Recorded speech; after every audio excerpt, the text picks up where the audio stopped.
যারা বলেন প্রাইভেটের স্যার কি সোজা, তাদের জন্য এই ভিডিওটা। স্যারকে নামিয়ে দিয়ে সকালবেলা হাঁটাহাঁটি করতেছি, স্যারের জন্য ব্রেকফাস্ট করব। ব্রেকফাস্টও করছিলাম একবার, আবার খিদে লাগিয়ে গেছে, ঘড়ির টাইম দেখতেছি বাজতেছে সকাল 11টা। তো হাঁটাচলা করতে করতে স্যারে আমাকে কোনো কল দিচ্ছে না। এ ফাঁকে আমি ভাবতেছি কী করব। এখন প্রচুর গরম লাগতেছে, মাথাও খারাপ হয়ে গেছে।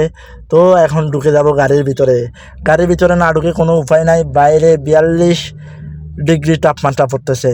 তো কী করব, গাড়ির ভিতরে বসে আছি, স্যার কখন কল দিবে খাওয়ার জন্য। এখন ঘড়িতে বাজতেছে দুপুর 1টা। গাড়িটা স্টার্ট দিয়ে আমি এসিটা অন করে দিলাম। তো যারা ভাবতেছেন গাড়ি চালানো খুব সোজা, তাদের জন্য শুধু এই ভিডিওটা। তো ঘুমাই স্বপ্ন দেখতেছি কখন স্যারে আমায় কল দিবে, সাব্বির আসো আমরা একসাথে লাঞ্চ করব। তো স্যারে কল দিচ্ছে না, কী করব, খিদে লাগিয়েছে।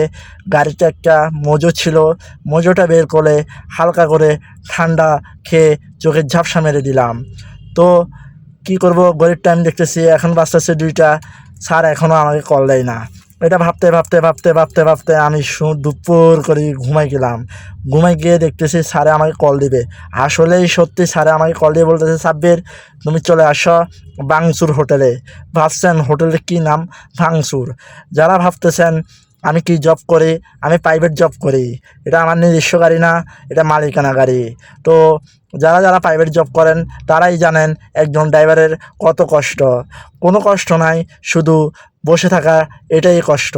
তো স্যারের জন্য আমি চলে যাচ্ছি ভাঙচুর হোটেলে। যাওয়ার সময় আপনারা কিছু ভিউ দেখেন। ধন্যবাদ। আর অবশ্যই যারা আমার একটি ইউটিউব চ্যানেল আছে, ওইটি একটু সাবস্ক্রাইব করে আসবেন। এখান দিয়ে দেখছেন ভাত খাইলাম, ভাত খাওয়ার পর কাপ্তাই লেকে চলে আসলাম। অনেক সুন্দর লেক, মনটা ভালো হয়ে গেল। নৌকার মধ্যে হাঁটাহাঁটি করে আবারও যাচ্ছি তেল নেওয়ার জন্য। তেল নিয়ে এখন আমি যাব চট্টগ্রামের উদ্দেশ্যে।